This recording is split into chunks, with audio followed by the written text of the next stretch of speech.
Did they, Don't drink this water. okay. I've got a thing of water here. Here you are, Tully Hall. So they started the elm trees here in these cans, big old barrel of burnt, like drum, 55-pound drums. Out there, that's the Alvarez Ranch, and look at the nice old bridge. Oh, yeah.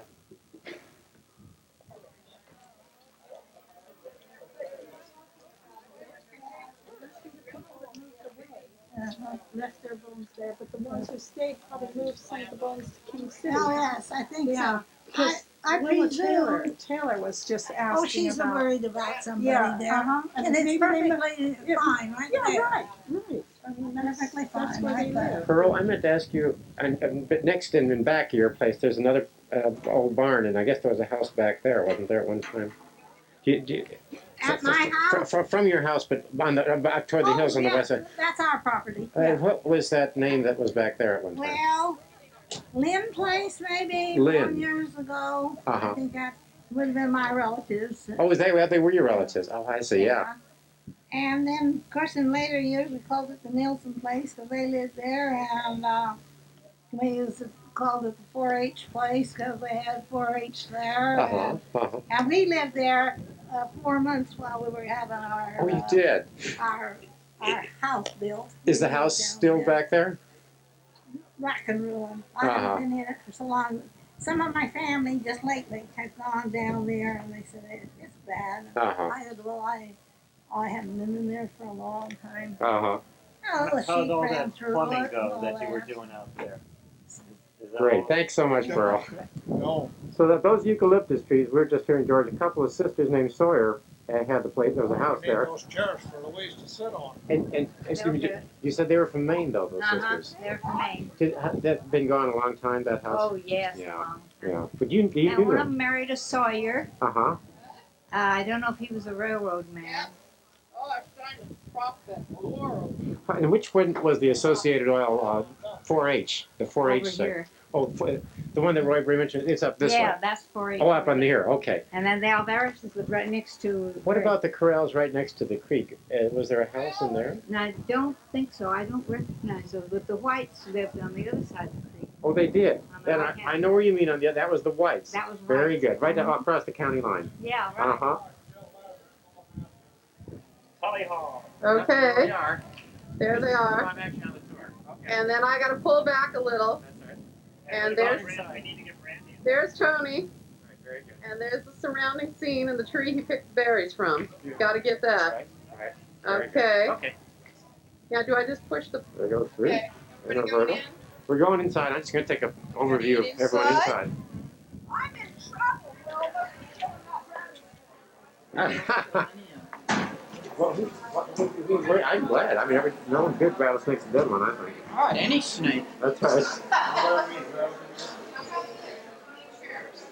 So this is the interior of Tully Hall.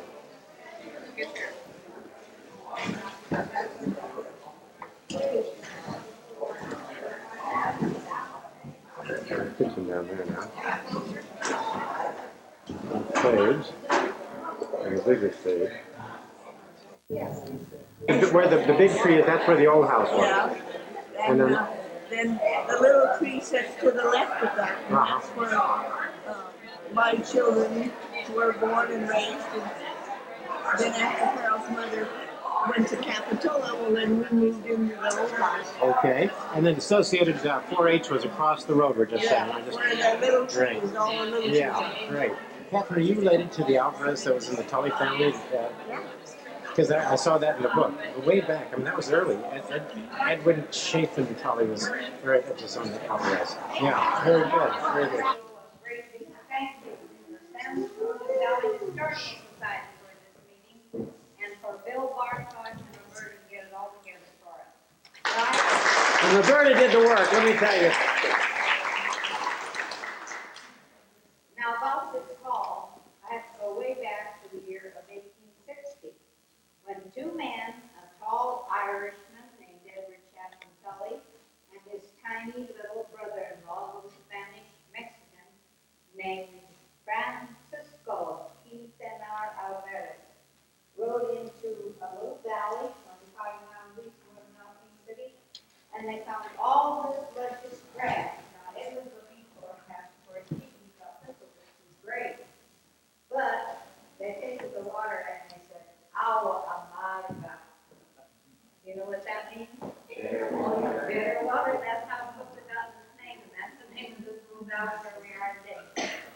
And then about 1861, Ed Tully found a nice tall Warren Springs in the valley, and he built a two-story adobe.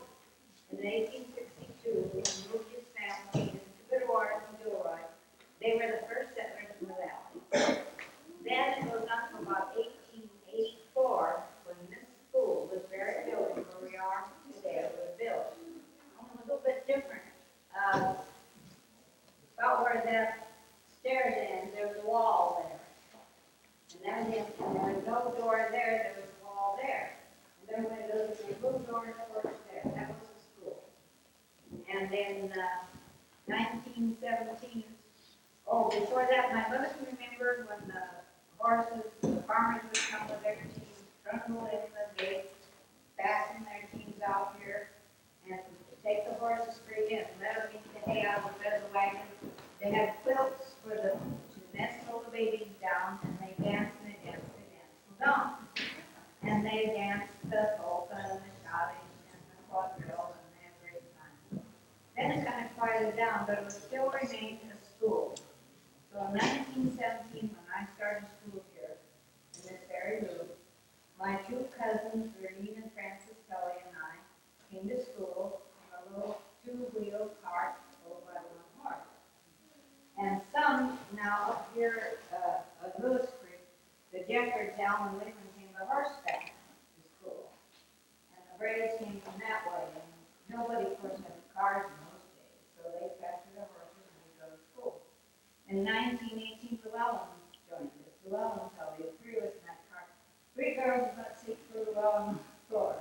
And then in 1819, my brother came along. By that time, Llewellyn's mother, Aunt Agnes, was teaching here, and she ran the school bus, which was her Model T Ford. So that's how we got to school. And then the school went on until about 1919, and there weren't enough children to keep it going. So that's when the Tully district was combined with the Bitterwater district, and they became the Bitterwater Tully School, which it still is today.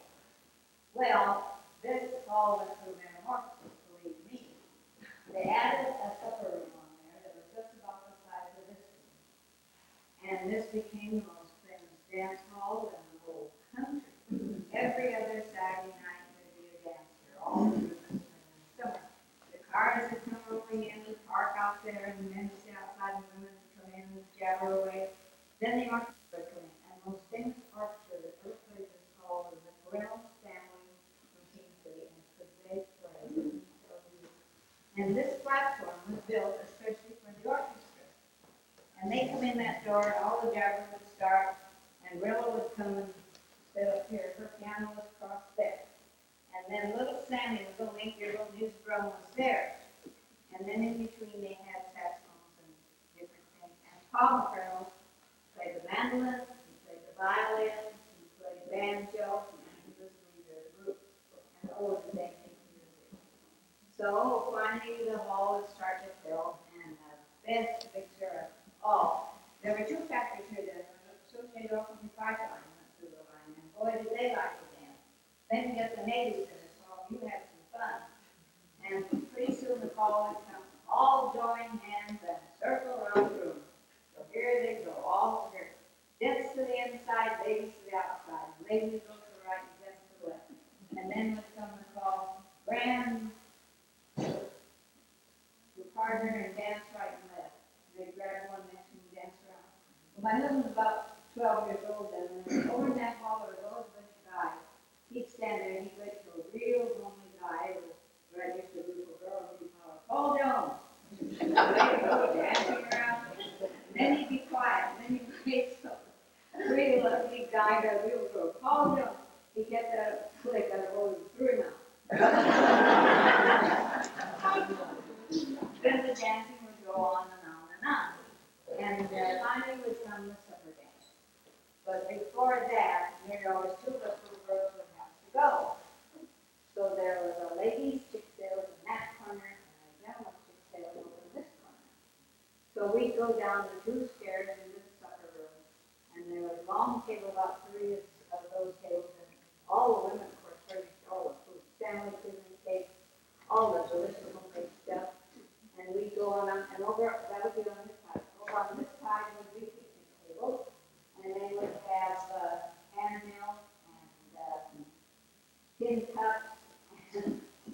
set up for supper. And so we would go down to that corner down there, and there was Calvin and Tully and all for it. His buddy ran up on him, he was lame as could be, but when he ride, he shoot, and the best of him. He made the coffee, and he made it in a, I don't know how, you remember those old copper wash boilers? My mom said, well, we dumped the coffee right in that thing. I tell you, I was about to go over to the first coffee I ever tasted was 30 years before I ever drank coffee. I still realize it. But I went for the name of Charlie at the building house and done the coffee with sugar shack. So I understood that the coffee was better than what I never tasted. And then after the supper, oh, and during the supper, Tom would come up here with his brush and he'd make the coffee. Then he'd take a Bart out and have the soap, and he'd it along, and put it all over the carpet.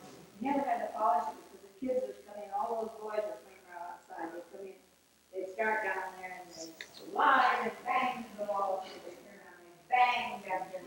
I often wondered how they didn't break their bones. But the only one I ever heard of having any trouble was poor little girl in Houston. And he got such a long splinter and tripped down. His mother had to take him to the doctor to get it out. That's the only casualty I heard of.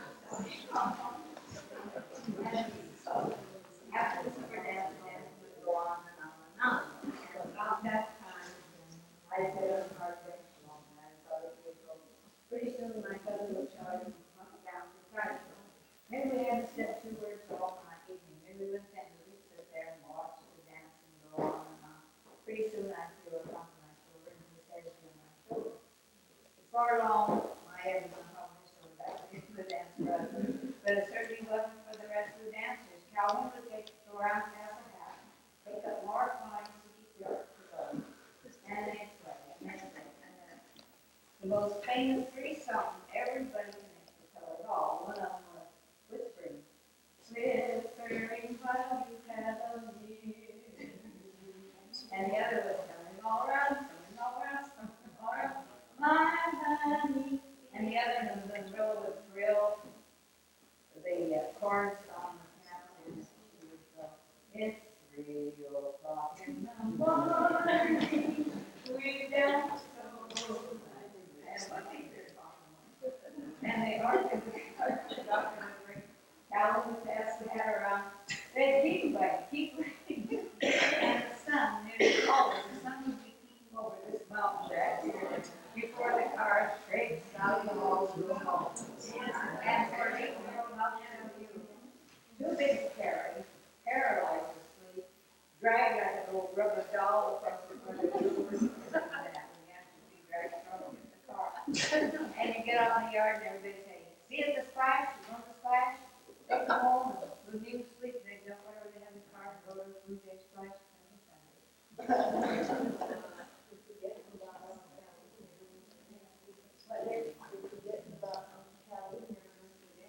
Oh, yes, he does dance. He'd come up and the pedal and he was a good dancer. And then in about 1901, my dad or Knowles told me that he and Jay's Family Dollar, and I don't know what dollar was, they went to the Tully Ranch here and they got some horses. And they rode from Tully Ranch all the way up Lewis Creek, clear up to Priest Valley to the people that lived up there so long. And then they went back and reported to the sea captain named William Matson, of the Matson Steamship Company.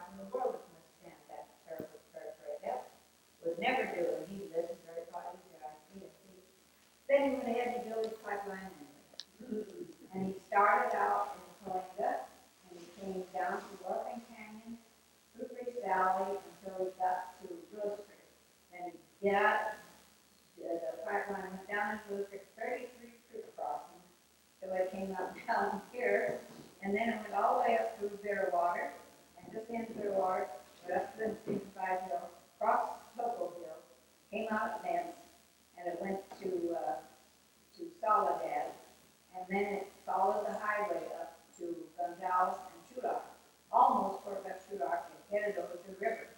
And then it followed the river up to Spreckles. Then they actually built a framework where they would take the pipe across the river. And they went across the river, and then they went up to what's known as the Sand Hill, and they ended up right on the edge of Monterey City, right where the Coast Guard Training Center is. They're right on the edge of the city. Well, Captain Manson thought that was a pretty good idea. When he got his sideline on the building, he thought, what am I doing with a pipeline? I'm not an oil man, I'm a sea man. So, and he called his company the Kalinga Oil and Transportation Company. So he did another meeting on it, and he heard about this upcoming Associated Oil Company, which consisted of oil and land. And he sold his pipeline off, barrels, his ships, everything connected with his pipeline, he sold to Associated Oil Company. So they actually didn't build one. He did. Well, they had to build it after he did because they found out that his period for right, he only had one station, and that wouldn't do. So they built 8 stations altogether, every 12 miles. They had one from Kalinga to Washington Station 2. Priest Valley was Station 3. Lewis Creek Brewers Road was Station 4. Up here at the end of Bitter Station 5. Out on the Metro was, or close to Soledad was Station 6. And then right along the highway was Station 7. Station 8 was just across the river on the Swing Pond River. Then it went across the Sand Hills to the terminal on Monterey. Well, they found out that still was not enough. So in between each pump station, it was a heating station. But they just didn't put that on the heating. So there was an H station all the way through, and 4H was right over here. And by Del Harrison, right over here next to us. So that pipeline always reminded me of Reed Serpent when I was a kid. They were hugging up the oil in 17 gallons, spitting it out in the ocean, Pacific Ocean. And I thought that was really something. And the men, of course, it was 1904, 1905. No automobiles, every bit of the work was done the old-fashioned way. Man horsepower, they had a pick and shovel, they dug every ditch. And the pipe, it was a 6-inch line, by the way, which was quite a bit for those days. The pipes were 100 feet long, cast iron, and imagine how heavy they were. It took so many men to lay one joint pipe, and they had to lay pipe all the way across the whole line. So they finally got it fixed. And then they got the line going in that old circle. It worked as long as it had to be until May of 1916. And by that time, there were 3 Knowles men. Now, the companies, they wanted men, and they would hire grandfathers and sons and everybody with the same name. My dad, George Knowles, worked for the Associated. My Uncle Sam, my Uncle Joe, and their father, Willie Knowles, worked for the Associated. Willie was right over here at Station 4H. Now, the pump station heated the oil with steam, but the heating station, the bill my business right there, coil, and they would light a fire to the coil, and that would heat the oil, but they had no pump. It was to heat the oil and go on to the pump station. Well, our grandfather, there had been a leak in the line, and they shut down the line. So our grandfather was standing there, and he lit the coil. He was standing there watching that cold oil. When they started again, that cold oil hit that hot coil and it exploded. And it knocked the door clear off the furnace, and it just flooded my grandfather with hot oil. And he ran out now south field and rode and rode and rode. And of course, all they had then were buggy and wagons, so Henry Nixon and Pat Taylor wrapped him in quilt. They put him in a wagon and went all the way to 15 miles. Imagine what Turkey in the Burning Man to King City, and where they put him on the train. And my dad met him in King City. He tried his best. You know, those days didn't go into the bank. So he tried to tell my dad that he had some money in a coffee can buried there at Station 4H. Nobody's never been able to find it. If anybody does, I want a stake in it.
And this one, the lightning struck it. It just came up to a little storm and struck that tank. And he said there it was burning. And he had to stand back and forth, and of course, he wasn't running. And he could see a party fellow across the way. And he was packing his Model T truck. So his family brings something up to him, he look at it, he cuss and throw it down. They bring something else and put it on. Right, he had the truck loaded, he loaded it. So, and fire, he said the tops of the fire on top of it, you look up and see the red fire and you run all over the work. And then they had gasoline tanks, and they're on the gasoline tanks by train tracks there. Well, when he gets those things, they explode, pop, pop, pop.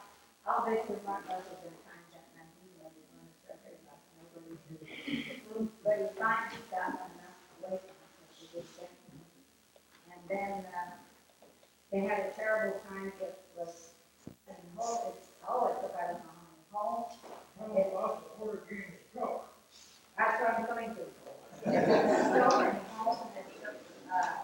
All the tanks and it went right up to 2 or 3 inches from that quarter of his truck, and he had taken off, the whole time taken off, left the truck there. So there it sat with everything he parked and never got a scratch on it. So Bill went back and had about 2 weeks later, he said he can't imagine the devastation. It was black. All the tanks were gone, nothing was his. Well, the Associated didn't put it that they wanted to build a new terminal there, and Monterey City said, no way can you build a new terminal there. So they went up Seaside and out on Point, and they did build a new terminal. But instead of having a long wooden pier, like they used to have to do the ship, they built a submarine line, which went underneath, and they could bring the tankers in and fill up from there. So they didn't have more trouble with that. And then poor old pipeline, in 1932, it got sick. It's all long got all clogged up with fresh salt. It just couldn't move. So they held a conference in the Clean office. And somehow or other they heard of some things called go devils that you could rent from Texas. So they sent some go devils. So they went all through the line and took out what curves they could. They took all the valves out and straightened it up the best they could. And they started their go devils from down Bell Ridge on up. And the men would, they started go devil and the man would follow it. And my husband was on that so much, and he said it was fine as long as you're in the land. When it went downhill, you had to run like a son of them. Or uphill, you would take your time. And then they cruised it and they squat down and put their ear to the ground. And he said he was out and with his ear to the ground one day, and he felt something funny, like something was looking at him. And he looked up and here was eyeball of a rattlesnake. And they had scared out about 32 rattlesnakes one day when the go that was banging through there. And then when they got to Station 2, the welders would, Dad said, go devil stuck there, go devil stuck there, go devil stuck everywhere. Go devil stuck, they'd have to cut the pipe open. And if they could save the go devil, fine, they'd weld it together and send it on its way. But if they couldn't save it, they'd have to put a new one in. And I have a picture. You would not believe that wax. You'd swear it was lots of wood that had come out of that pipe. Well, they finally got the line clean, they got it started again. They ran water through, they got it all nice and clean, and then it was discovered that it was much cheaper to run the oil up the San Joaquin Valley to the terminal, to the refinery than it was to ship it to Monterey. No, what happened to the pipeline? But they ran it for a while. They started up in 36, they started up in 37, and they ran what was called casing it. I always thought it was gasoline, but no, it was something on butane, was it Bill? It came up from the well. Natural gas, and then it would congeal, and they couldn't treat it in the field, so they'd ship it through the line up to the refinery, and then they could handle it. So one time my husband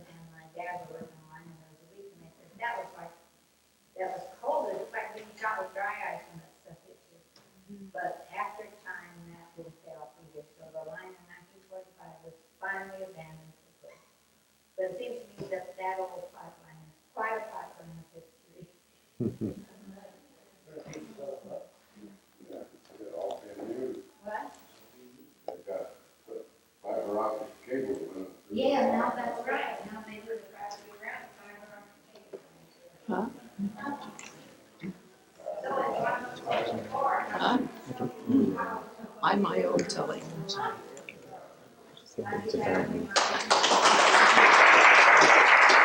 all to be here for the conference.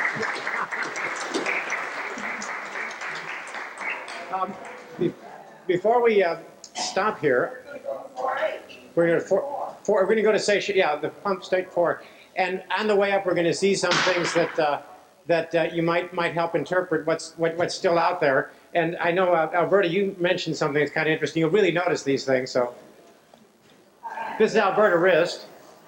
As you go up the way about 2 miles, you'll come to a place in the road where you can either go down through the creek. They do make it with cars, pickups, what have you. Or you can go over the narrow bridge that sets at an angle. But on the bank, right there with the bridge, is an old spool. It looks like a spool laying on its side with the wheels on each end. One wheel's about gone. And on it is a cable. And when they used to drill wells, they used this cable when they were drilling for oil. And they were drilling for oil 1 year. I don't know who it was, but it was before my husband was born. And it started raining, and the water came up, and so it started to wash the spool things away. And Harmon's dad, my husband's father, pulled the spool up on the bank, and it's been sitting there all these years. And then on up in the creek, over next to the bank, you can see a pipe standing up. And that's where they were drilling at the time. And it's washed down to where it's called a knife. And then as you go on and go over the next bridge, if you look up the creek to the left, you will see the tripods and all where they carry the pipeline over the creek. So you can see that as you go up. Very good. Well, one way as you go up past our place, you'll go along and you'll come to a bank that's got a lot of red rock and stuff. It's a red dirt. And you go on a little ways and then you'll see one of these telephone things that they have underground cable. And on the bank on the right is an X. And that's where San Andreas Fault was right through there. They had trouble with the telephone line and they found it was broke right at that place. One winter when the ground had slipped. So when you go over that, you're going over San Andreas Fault. Well, where is that from the real? It's on up this road. Yeah. The fault goes right through our place. Our house is on one side. And as you go up west, you come out on the other side. No one has said anything about our domestic water line that parallels that black line all the way from Airleads up to far as the water intersection. That water was brought in from springs with their boilers because the local water is so bad they couldn't keep the scale out of their boiler. That's how we have our domestic water line. Was the water line severed or did it go through the old pipeline? Oh, it's separate. Oh, and that's something I forgot to tell you. There's one person here that was actually born on a pipeline station. Catherine didn't know where it was born on Union Station 7 right next to the river now. He's about as oily as you can get.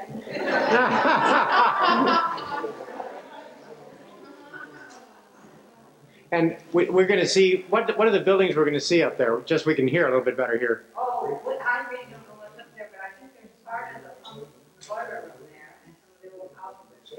And wasn't one used as a schoolhouse? The house is young. And I read it right across from Harold and Reed. Oh, that was right across from Harold and Reed's. So That's where I live. it is, and there wasn't a school right at the station. The only thing is there is the Alma. Okay, right. The rest was school from Hill. I should have brought it. I have a picture of it. That'd be good. We'll get a copy of it. Marie's got pictures of Yes. who's sitting on the school porch. I know that. Okay. It's about a 30-minute ride up Red Grade to 4, isn't it? Not that No, long. it's not 30. It's About probably 20. minutes. I think about 20. Less than 5 minutes. Yeah. Unless you really I think about, say, 20. And one other thing, just in case. Right, and Roberta killed that just before you picked it up there. Yeah, great. With a shovel, I guess.